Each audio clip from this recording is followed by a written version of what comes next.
Assalamualaikum warahmatullahi wabarakatuh. Hai semuanya, perkenalkan kami dari kelompok 5 akan mempresentasikan materi dengan judul diversifikasi pangan lokal sebagai upaya mengurangi ketergantungan terhadap beras dan mendukung kedaulatan pangan.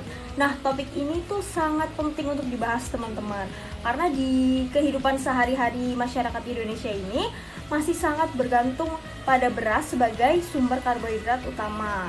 Karena hampir setiap hari beras yang diolah menjadi nasi ini dianggap sebagai makanan pokok yang paling utama bagi masyarakat Indonesia. Padahal di Indonesia ini masih banyak sumber pangan lokal lain yang juga bernilai gizi tinggi loh. Contohnya ada singkong, ada ubi, ada jagung, ada sorghum, talas, dan juga ada sagu. Nah, sayangnya potensi pangan lokal tersebut belum dimanfaatkan secara maksimal oleh masyarakat Indonesia karena pola konsumsi masyarakat Indonesia ini masih terlalu berpusat pada beras karena beras sendiri mungkin yang paling mudah didapat dan juga yang harganya ini masih ramah di kantong. Nah, diversifikasi pangan lokal ini menunjukkan adanya suatu upaya untuk memperluas pilihan konsumsi pangan masyarakat Indonesia dengan memanfaatkan berbagai sumber pangan lokal yang tersedia. Jadi diversifikasi pangan ini bukan hanya sebagai pengganti nasi aja, tetapi juga bisa untuk memperkaya menu harian masyarakat Indonesia supaya lebih beragam, bergizi, dan juga berkelanjutan. Selanjutnya, saya akan menjelaskan mengapa ketergantungan terhadap beras perlu dikurangi. Ketergantungan yang terlalu tinggi terhadap beras dapat menimbulkan berbagai dampak negatif.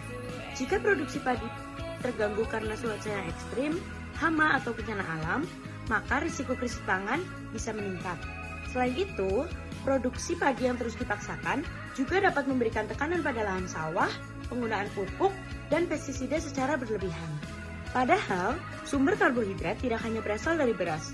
Indonesia memiliki banyak alternatif karbohidrat lainnya seperti jagung, sorghum, ubi jalar, singkong, dan karbohidrat-karbohidrat lainnya.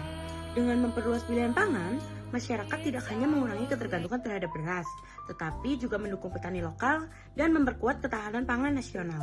Misalnya, singkong yang tahan terhadap cuaca kemarau, ubi yang kaya serat dan vitamin, jagung yang dapat menjadi alternatif sumber energi, dan sorghum yang tahan terhadap kekeringan dan kaya akan nutrisi. Oke, pada bagian ini saya akan menjelaskan beberapa pangan lokal unggulan yang bisa menjadi alternatif sebagai sumber karbohidrat. Yang pertama adalah singkong. Singkong merupakan karbohidrat yang mudah ditanam, tahan terhadap kondisi lahan tertentu, dan dapat diolah menjadi banyak produk pangan. Nah, yang kedua itu ada ubi, di mana ubi ini memiliki kandungan serat, vitamin A, vitamin C, sehingga baik untuk kesehatan tubuh dan pencernaan. Nah, selain itu ada juga jagung, yang dimana jagung ini dapat dimanfaatkan sebagai bahan pangan atau pakan atau bahan industri. Nah, jagung juga dapat mudah dibudidayakan dan mudah dikenal oleh masyarakat. Kemudian ada juga sorghum, dimana sorghum ini yaitu pangan lokal yang tahan terhadap kekeringan dan memiliki kondisi protein yang tinggi, zat besi, dan antioksidan. Pangan lokal ini juga bisa diolah menjadi produk yang menarik. Contohnya tiwul, gatot, getuk, keripik singkong, brownies ubi, nasi jagung, mie jagung, tepung mokaf, bubur sorghum, dan kue sorghum. Nah, dengan pengolahan yang kreatif, pangan lokal bisa menjadi makanan yang lezat, bergizi, dan memiliki nilai ekonomi.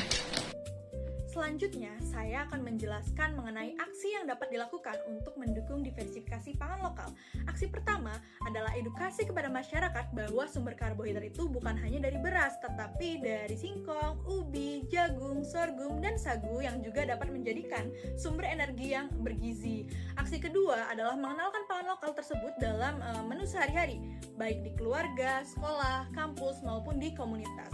Selain itu, dapat dilakukannya demo masak produk pangan lokal seperti tiwul, getuk, nasi jagung, brownies ubi, dan mie jagung.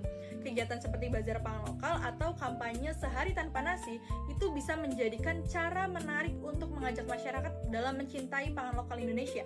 Diversifikasi pangan lokal itu memiliki banyak manfaat loh. Selain mendukung kedaulatan dan ketahanan pangan, langkah ini juga dapat meningkatkan ekonomi petani lokal, memperkuat UMKM, serta menciptakan pola konsumsi masyarakat yang lebih sehat, beragam, dan seimbang.